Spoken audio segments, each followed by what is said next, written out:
Morning all of you.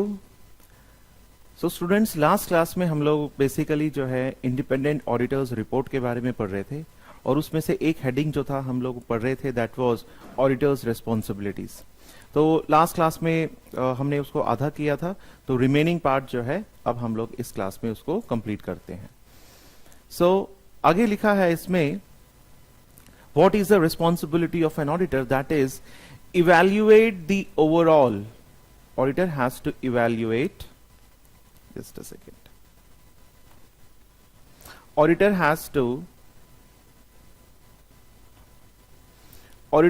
to evaluate the overall presentation, structure and content of the financial statements.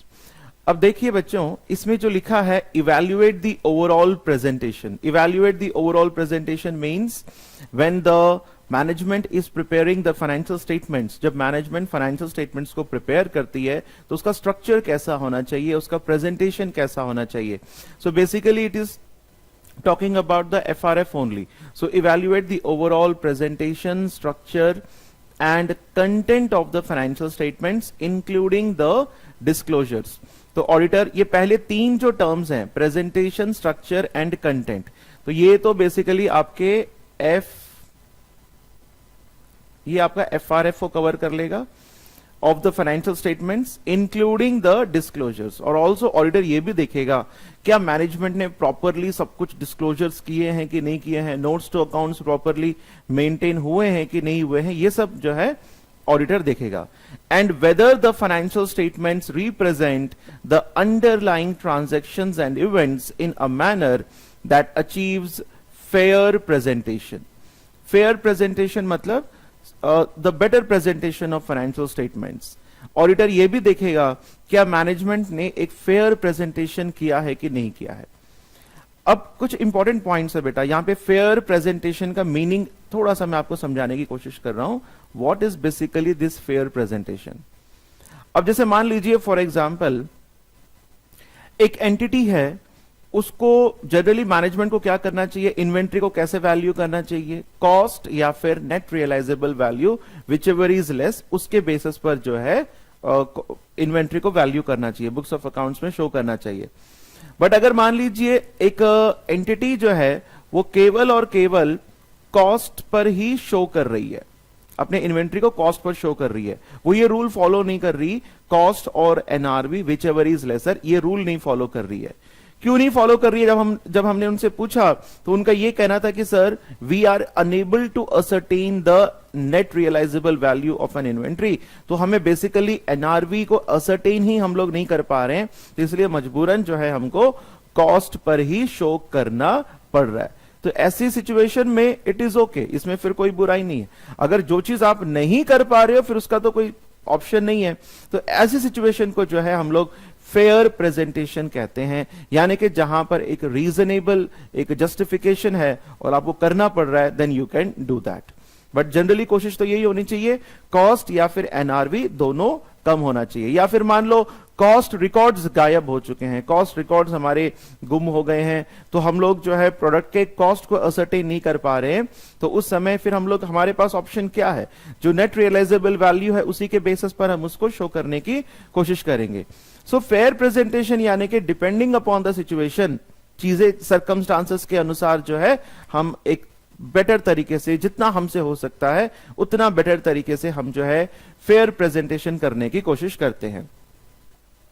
सो एक बार दोबारा read करके देखिए, evaluate, auditor will evaluate the overall presentation, structure and content of financial statements. Financial statements का पूरा presentation कैसे किया जा रहा है, स्ट्रक्चर यानी कि स्ट्रक्चर समझते हैं, जैसे बैलेंस शीट बनाने का एक स्ट्रक्चर है, प्रॉफिट एंड लॉस बनाने का टी फॉर्म में एक स्ट्रक्चर होता है, और कुछ में जो है आप हॉरिजॉन्टली बैलेंस शीट्स वगैरह बनाते हैं, तो ये all these are called structure.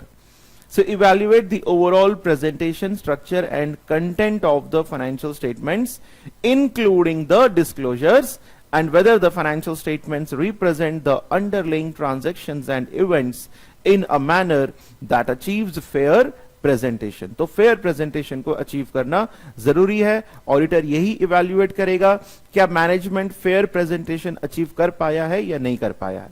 Okay. यानी इसी को आगे देखिए, ऑडिटर विल ऑडिट, यहां पे we means auditor, we communicate with those charged with governance, यानी कि TCWG. Those charge with governance क्या होता है? टीसीडब्ल्यूजी। तो हम क्या करेंगे? टीसीडब्ल्यूजी से कम्युनिकेट करेंगे। किसके बारे में? जब एक ऑडिटर किसी एंटिटी का ऑडिट करता है तो ऐसे कई सारे मैटर्स उसके सामने आ जाते हैं जो कि ऑडिटर टीसीडब्ल्यूजी से कम्युनिकेट करेगा, उससे बातचीत करेगा काफी सारी चीजों के बारे में। सो लेट्स सी इसमें क्या लिखा है। We communicate with those charged with governance regarding among other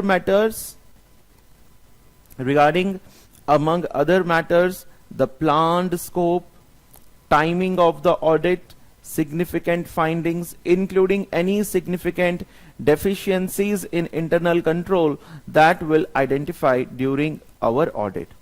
auditor कहता है जब मैं ऑडिट करता हूं, यानी कि ड्यूरिंग अवर ऑडिट हमें लगा कि कुछ इंटरनल कंट्रोल्स में कुछ कमियां हैं, मैनेजमेंट अपने इंटरनल कंट्रोल्स को और बेटर करके और बेटर प्रेजेंटेशन वगैरह अचीव कर सकता है। यानी कि अगर इंटरनल कंट्रोल्स अगर स्ट्रांग है तो फिर हम लोग जो है फ्रॉड और एरर को जो है रोक सकते हैं, कम कर सकते हैं। अगर ऑडिटर को लगता है वाइल ड्यूरिंग द ऑडिट कि भाई इस एंटिटी के इंटरनल कंट्रोल्स में कुछ डेफिशिएंसीज हैं, तो उन डेफिशिएंसीज के बारे में ऑडिटर जो है टीसीडब्ल्यूजी से कम्युनिकेट करेगा। ऑडिटर टीसीडब्ल्यूजी को बताएगा कि भाई आपके थोड़े से इंटरनल कंट्रोल्स में कुछ कमियां हैं, तो इनको आप इस तरीके से ठीक कर लीजिए, तो उससे जो है आने वाले समय में फ्रॉड्स या फिर एरर्स को हम कम कर सकते हैं। So we communicate with TCWG those charged with governance regarding among other matters, कई सारे मैटर्स हो सकते हैं। द प्लान्ड स्कोप यानी कि ऑडिटर जब ऑडिट करता है तो उसको किन किन चीजों को कवर करना है। ओके, अब जैसे मान लो ड्यूरिंग द ऑडिट क्या होता है कि ऑडिटर को काफी नई नई चीजें पता चल रही होती है, तो उस सिचुएशन में कई बार क्या होता है उसको अपना स्कोप बढ़ाना पड़ सकता है, तो उसके बारे में प्लान्ड स्कोप के बारे में ऑडिटर डिस्कस करेगा। टाइमिंग ऑफ द ऑडिट के बारे में डिस्कस करेगा। टाइमिंग ऑफ द ऑडिट यानी कि किस टाइम पर आकर के, जैसे मान लीजिए स्टॉक वेरिफिकेशन करना है वगैरह है, तो ऐसा तो नहीं है कि कभी भी जाकर के आप स्टॉक वेरीफाई कर सकते हैं, उसका एक पर्टिकुलर डेट्स होते हैं, कुछ टाइमिंग होता है, तभी हम जाकर के स्टॉक वेरीफाई, यानी कि जब स्टॉक काउंटिंग होती है ना, काउंटिंग हमेशा तो नहीं होती है, या तो मंथ के एंड में जो है हमेशा काउंटिंग होती है, तो वो चीज है, उसके टाइमिंग के बारे में भी जो है ऑडिटर टीसीडब्ल्यूजी से डिस्कस कर सकता है। या फिर कोई और सिग्निफिकेंट फाइंडिंग्स, कुछ इंपॉर्टेंट फाइंडिंग्स के बारे में जब ऑडिटर को पता चलता है कि जैसे मान लो ऑडिटर के सामने कुछ चीजें पता चली कि इस एंटिटी के सामने कुछ केस चल रहा है या फिर बोर्ड की कुछ मीटिंग हुई है, उसके बारे में ऑडिटर कुछ जानना चाहता है, तो वगैरह वगैरह इस प्रकार की कुछ सिग्निफिकेंट फाइंडिंग्स वगैरह हैं, including any significant deficiencies in internal control that will identify during our audit। तो इस तरीके से ऑडिटर जो है इवैल्यूएट करेगा। आगे देखिए फिर ऑडिटर क्या कहता है। We also provide those charged with governance with a statement that we have complied with relevant ethical requirements regarding independence। मतलब ऑडिटर कहता है कि हम टीसीडब्ल्यूजी को एक स्टेटमेंट प्रोवाइड करेंगे। वी प्रोवाइड अ स्टेटमेंट, एक स्टेटमेंट यानी कि एक लिखित में हम दे देंगे, हम लिखित में एक स्टेटमेंट देंगे टीसीडब्ल्यूजी, और हम उनसे कहेंगे कि भाई वी आर इंडिपेंडेंट, हम जो है किसी भी तरीके से किसी लॉ के अंतर्गत डिस्क्वालीफाई नहीं हो रहे हैं। I am eligible to conduct an audit of your firm या फिर योर एंटिटी, तुम्हारे एंटिटी का ऑडिट करने के लिए मैं एलिजिबल हूं। तो इस तरीके से हम अपने इंडिपेंडेंस के बारे में टीसीडब्ल्यूजी को बताएंगे। And to communicate with them all relationships and other matters that may reasonably be thought to bear on our independence and where applicable related safeguards। जैसे कई बार एक्ट्स में काफी सारी चीजें गिवन होती हैं, जैसे मान लीजिए एक ऑडिटर है, उस ऑडिटर का ब्रदर अगर किसी एंटिटी में काम करता है तो ये ऑडिटर जो है उस एंटिटी का ऑडिट नहीं कर सकता। क्यों? क्योंकि यहां पर फिर एक तरीके से इंडिपेंडेंस हैम्पर हो सकती है, क्योंकि ब्रदर जिस एंटिटी में काम कर रहा है उस एंटिटी का सही जो पिक्चर है हो सकता है कि ऑडिटर ना शो करे, क्योंकि उसका ब्रदर उसको इन्फ्लुएंस कर सकता है, या फिर फादर इन्फ्लुएंस कर सकता है कि बेटा जैसा मैं बता रहा हूं वैसे ऑडिट रिपोर्ट दिखाना, अच्छा दिखाना, कुछ भी बुरा मत बोलना। तो इस प्रकार से ऑडिटर टीसीडब्ल्यूजी को एक रिटन स्टेटमेंट दे देगा कि sir this is the statement, this is the declaration that I am making कि I am totally independent to this particular entity and no one of my relatives is related to this particular entity. तो इस तरीके से वो सारी बातें वो बता देगा। एक बार रीड करके देखिए। We also provide those charged with governance with a statement that we have complied with relevant ethical requirements, कि हमारे जो भी ethical requirements है उन सभी का पालन हम कर रहे हैं regarding independence and to communicate with them all relationships and other matters that may reasonably be thought to bear on our independence where applicable related safeguards। तो मतलब कोई भी रिलेशनशिप हो आपके या फिर जो एंटिटी में जो भी आपके नोन है उनके बीच में आपका क्या रिलेशनशिप है कि नहीं है, ये सारी चीजें हम जो है टीसीडब्ल्यूजी को बता देंगे। तो ये भी एक ऑडिटर की रिस्पॉन्सिबिलिटी है। अब आगे देखिए important point, from the matters communicated with those charged with governance we determine those matters that were of most significance in the audit of financial statements of the current period and therefore the key audit matters। अब देखिए auditor, last slide में हमने क्या पढ़ा कि auditor कई सारे मुद्दों के ऊपर जो है टीसीडब्ल्यूजी से बात करता है। जैसे मान लीजिए एंटिटी चल रही है और ऑडिटर को लगा कि इस एंटिटी का गोइंग कंसर्न खतरे में है। क्यों खतरे में है? ऑडिटर को पता चला कि इस एंटिटी के ऊपर कोई लिटिगेशन चल रहा है, कोई केस चल रहा है, और एंटिटी मान लीजिए अगर हार जाती है उस केस को तो एंटिटी हैज टू पे a big amount of penalty, और इतनी बड़ी अमाउंट ऑफ पेनल्टी अगर एंटिटी पे करेगी तो उसके चलते इतना अमाउंट वो लोग नहीं ला सकते, तो हो सकता है एंटिटी का गोइंग कंसर्न जो है वो खतरे में है। So this is the matter that auditor has discussed with the TCWG। तो ये जो मैटर है this is a important matter, क्योंकि इस मैटर के आधार पर ऑडिटर अपनी जो है ओपिनियन को चेंज कर सकता है। अगर मान लीजिए ऑडिटर को श्योर है, if auditor is sure that the company is going to lose this particular case, company ये केस हारने वाली है, तो ऑडिटर बोलेगा कंपनी को कि भाई तुम जो है एक पर्टिकुलर प्रोविजन क्रिएट करके रखो, और कंपनी मैनेजमेंट बोलता है कि नहीं सर हम कोई प्रोविजन क्रिएट नहीं करेंगे, हमें नहीं लगता कि हमारी कंपनी इस पर्टिकुलर केस को लूज करेगी, और auditor is sure that the company is going to lose. तो उस सिचुएशन में ऑडिटर जो है बेटा अनक्वालिफाइड ओपिनियन नहीं देगा, उस केस में ऑडिटर जो है एडवर्स ओपिनियन देगा। एडवर्स ओपिनियन यानी कि ऑडिटर यही बोलेगा कि इस एंटिटी के जो फाइनेंशियल स्टेटमेंट्स हैं they are not giving the true and fair view. तो इस तरीके से आप जो है ओपिनियन चेंज होती है। सो की ऑडिट मैटर्स क्या होते हैं, ध्यान से सुनिए। वैसे तो ये अलग से इसको हम लोग पढ़ेंगे, ISA 701 में we deal separately in this particular ISA the key audit matters, but यहां पे ब्रीफ में आपको बता रहा हूं की ऑडिट मैटर्स क्या है। जैसे पहले ऑडिटर कई सारे मुद्दों के ऊपर जो है टीसीडब्ल्यूजी से बात करता है। There are so many matters that the auditor is going to discuss with the TCWG.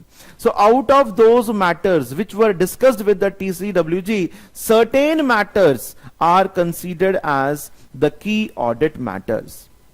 Auditor TCWG से कई सारे मुद्दों के ऊपर बातचीत करता है, डिस्कशन करता है, तो उन मुद्दों में से कुछ इंपॉर्टेंट मुद्दे हैं जिनको हम लोग की ऑडिट मैटर्स बोलते हैं, और इन की ऑडिट मैटर्स के आधार पर यह पॉसिबिलिटी है कि ऑडिटर जो है अपना ऑडिट का ओपिनियन जो है वो चेंज कर सकता है। आई होप आप सभी को क्लियर है। एक बार पढ़ के देखिए, from the matters communicated with those charged with governance we determine, मतलब पहले तो कंडीशन क्या है, ऑडिटर कुछ बातें टीसीडब्ल्यूजी से डिस्कस करेगा या शेयर करेगा, फिर उसमें से we determine those matters that were of most significance in the audit of financial statements.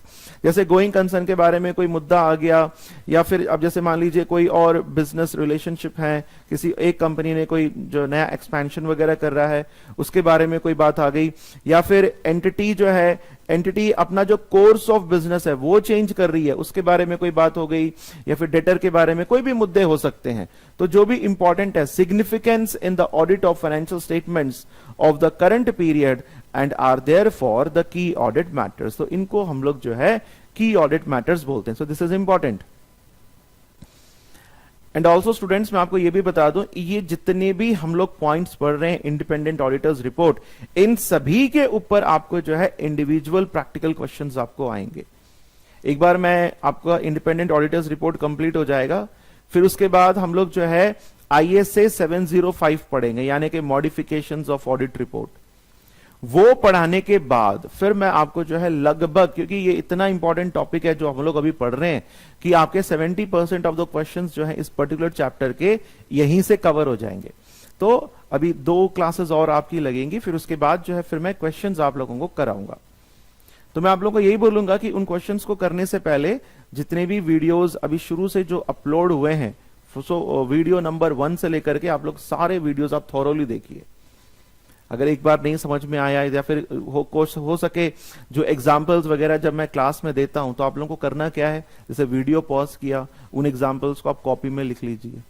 इससे क्या होता है कि क्योंकि ऑडिट को अगर हम लोग एग्जाम्पल्स के साथ या फिर जो रियल लाइफ सिचुएशंस के साथ अगर हम पढ़ते हैं, तो वो हमारे दिमाग में अच्छी तरीके से बैठ जाता है। तो इसलिए आप इस तरीके से इसको फॉलो करिए।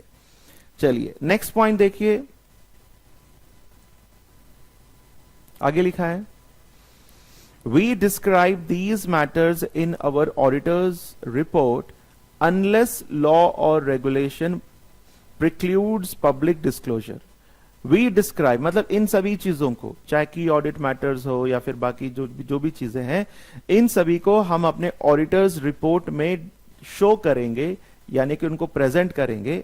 But condition is unless law और regulation precludes public disclosure, unless अगर मुझे कोई कानून नहीं रोकता है, otherwise I will disclose all these matters. जो की ऑडिट मैटर्स हैं मैं इनको डेफिनेटली डिस्क्लोज करूंगा अपने ऑडिट रिपोर्ट में एज एन ऑडिटर।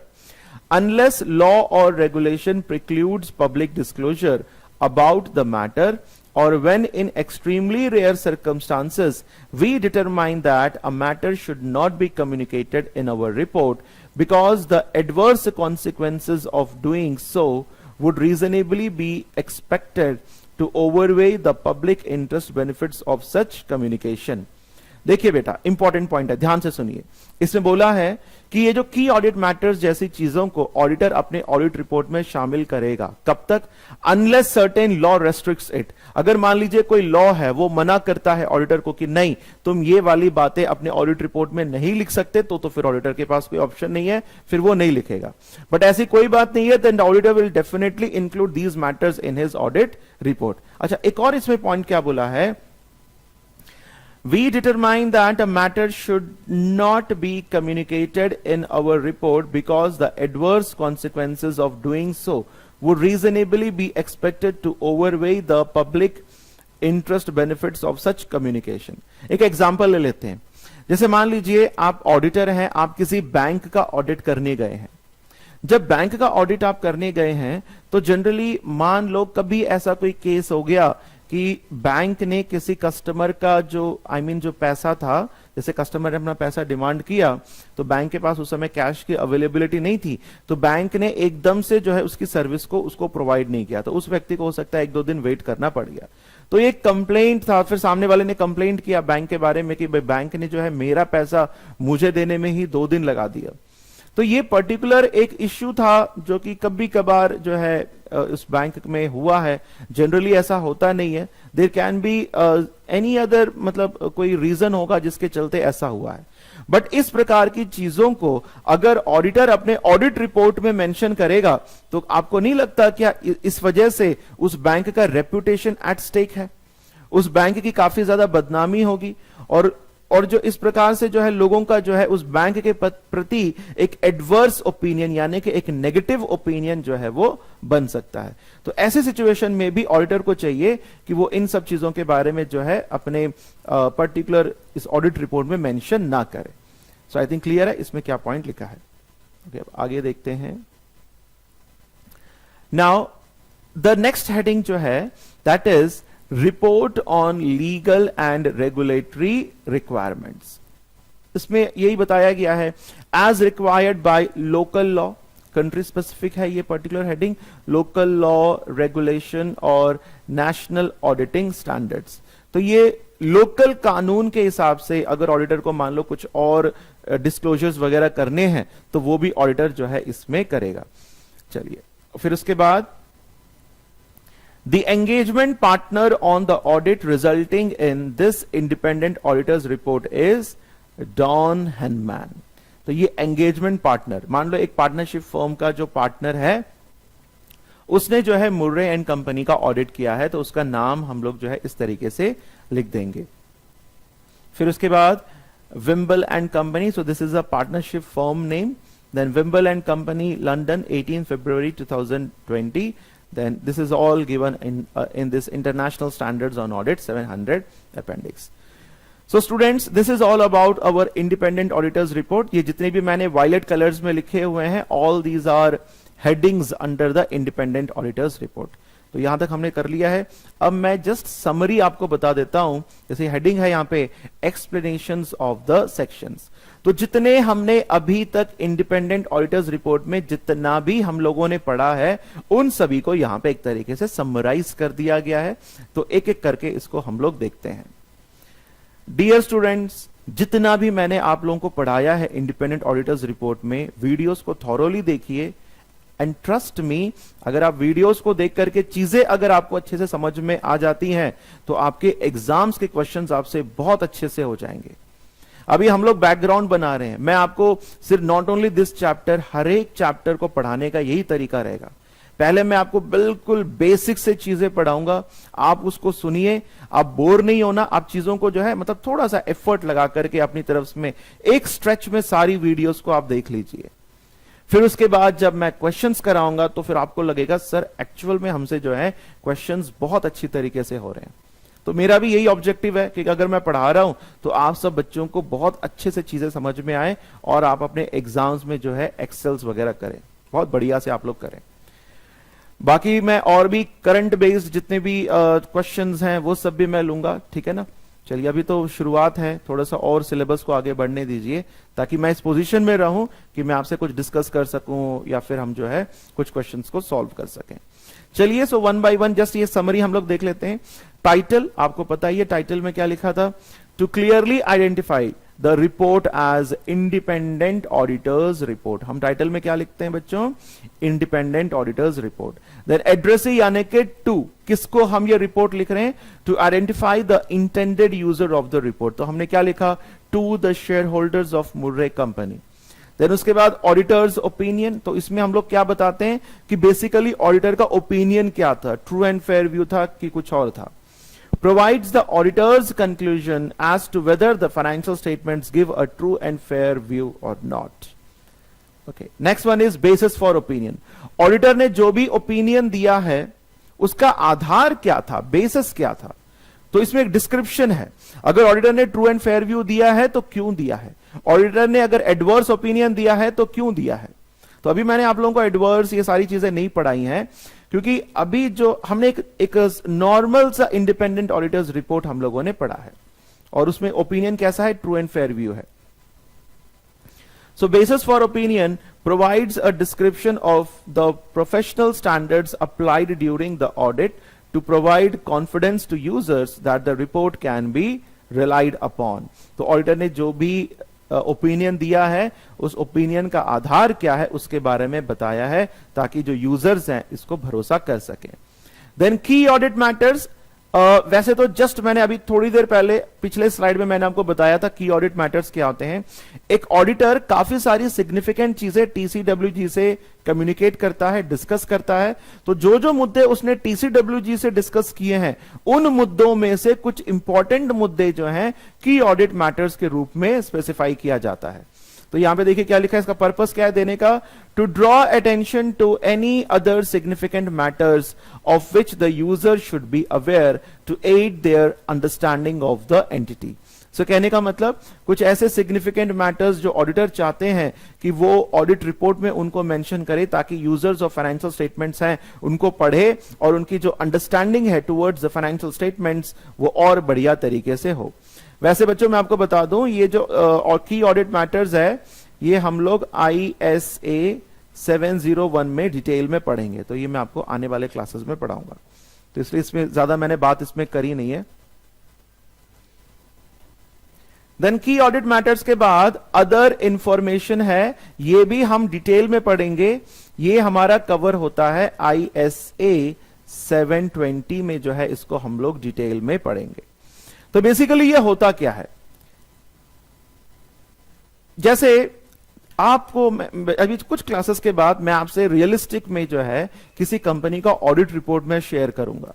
उस ऑडिट रिपोर्ट में अगर आप देखोगे फाइनेंशियल स्टेटमेंट्स भी होते हैं, और एक स्पेसिफिकली जो है ऑडिट रिपोर्ट तो अलग से होती है, मतलब एनुअल रिपोर्ट जो होती है किसी भी कंपनी की, उसमें ऑडिट रिपोर्ट भी होती है, उसमें फाइनेंशियल स्टेटमेंट्स भी होते हैं, और भी कई सारी चीजें जो है उसमें होती हैं। जैसे चेयरमैन ने क्या स्टेटमेंट वगैरह दिया था, तो ऑडिटर चाहे तो चेयरमैन का जो स्टेटमेंट है वो अदर इंफॉर्मेशन में इंक्लूड कर सकता है।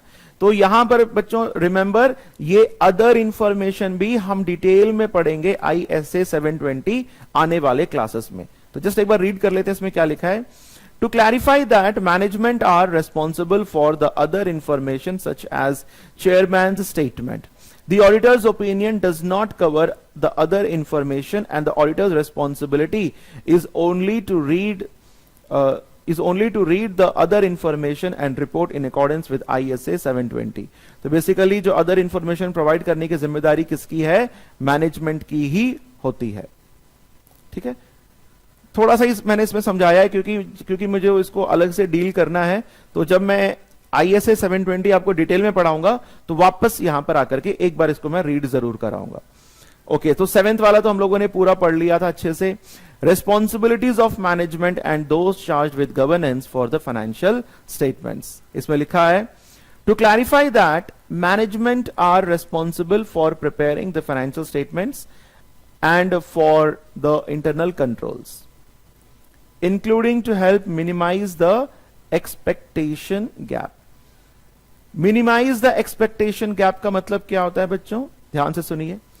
मैनेजमेंट की रिस्पॉन्सिबिलिटी है फाइनेंशियल स्टेटमेंट्स को प्रिपेयर करना, और ऑडिटर ये एक्सपेक्ट करता है मैनेजमेंट से कि मैनेजमेंट अपने फाइनेंशियल स्टेटमेंट्स को प्रिपेयर करेगा एज पर एप्लीकेबल FRF के अनुसार वो प्रिपेयर करेगा। तो मैनेजमेंट ने फाइनेंशियल स्टेटमेंट्स को प्रिपेयर कर दिए, ऑडिटर आता है उन फाइनेंशियल स्टेटमेंट्स को देखता है, तो ऑडिटर ये उम्मीद करता है कि सब कुछ बढ़िया हो।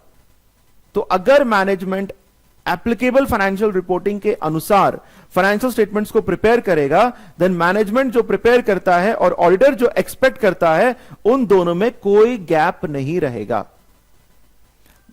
जैसे मान लो, इसको और सिंपल चीजों में हम समझते हैं। जैसे मान लो बीइंग अ टीचर, मैंने आपको एक क्वेश्चन दिया, मैंने कहा कि आप इस क्वेश्चन का आंसर लिख करके मुझे बताइए। तो मैं आपसे उम्मीद करूंगा कि आप बहुत ही सिस्टमैटिकली आंसर लिखेंगे, और अगर मान लीजिए आपने बिल्कुल सिस्टमैटिकली आंसर लिखा है, सो हमारे बीच में जो एक्सपेक्टेशन गैप है, what ever I am expecting from your answer, वो गैप कम हो जाएगा। और मान लो आपने आंसर बहुत ही खराब लिख दिया, जो मैं बिल्कुल भी एक्सपेक्ट नहीं कर रहा था, so that means expectation gap is more. So कहने का मतलब, यहां पे यही कहने का मतलब है कि मैनेजमेंट जब फाइनेंशियल स्टेटमेंट्स को प्रिपेयर करेगा as per applicable FRF, so this is what the auditor is expecting from the management। तो इन दोनों का जो एक्सपेक्टेशन गैप है वो कम से कम होना चाहिए। ठीक है, now auditors responsibility for the audit of financial statements, ये भी हम लोगों ने जस्ट अभी देख लिया था, पूरा डिटेल में पढ़ लिया था। To clarify that the auditor is responsible for expressing a reasonable assurance, I think आप सभी को पता है रीजनेबल अश्योरेंस क्या है, as to whether the financial statements give a true and fair view and express that opinion in the auditor's report.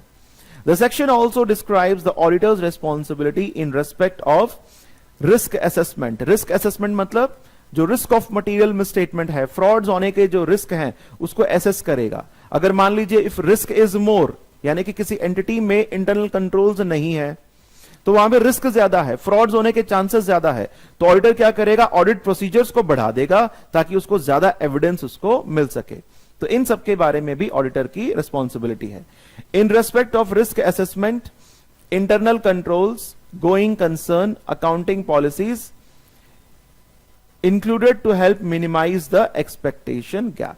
तो ये सारी चीजें जो है ऑडिटर को देखनी होती है।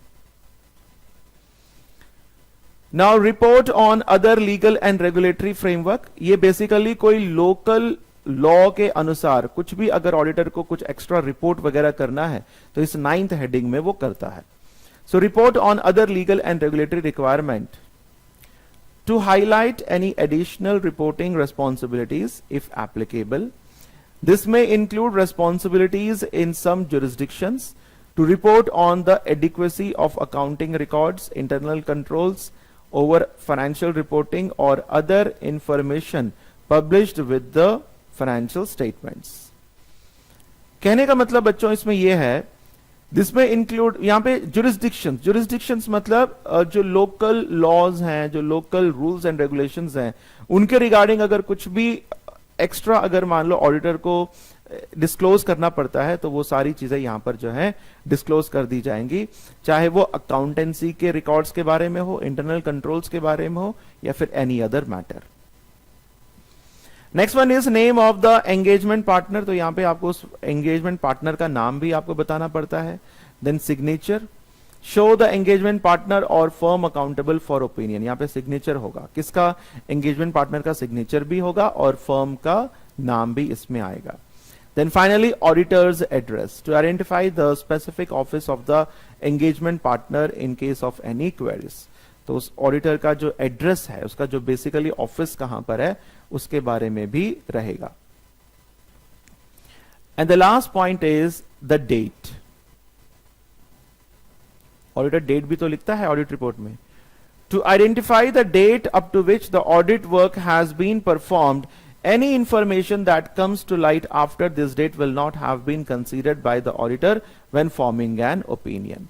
यानी कि ऑडिट डेट के बाद, जिस दिन ऑडिट रिपोर्ट साइन होती है, उस डेट के बाद की कोई भी इंफॉर्मेशन ऑडिटर जो है इस ऑडिट रिपोर्ट में नहीं देता है. The report must be signed and dated after the date of directors approved the financial statements. तो बेसिकली मैंने आप लोग को बेटा लास्ट क्लास में भी बताया था, जैसे एक टेबल नंबर लाइन बना करके, जैसे मान लो ये हमारी बैलेंस शीट डेट है, यानी कि 31 मार्च है. देन इसको अप्रूवल भी देना होगा. अप्रूवल किसने दिया? डायरेक्टर्स ने अप्रूवल दिया, मान लेते हैं 5 अप्रैल को दिया. तो ऑडिट रिपोर्ट कब आ जाएगी? मान लो 8 अप्रैल को ऑडिट रिपोर्ट आ जाएगी. तो इस तरीके से है. So the report must be signed and dated after the date of director's approval of the financial statement. तो डायरेक्टर अप्रूवल की डेट 5 अप्रैल है, तो उसके बाद ही जो है आप रिपोर्ट साइन करेंगे. ऑफन जनरली बताया गया, often the financial statements are approved and the auditor's report signed on the same day. Generally ये जो अप्रूवल की डेट है और ये वाली जो ऑडिट रिपोर्ट को साइन करने की जो डेट है, ये दोनों एक ही होती है.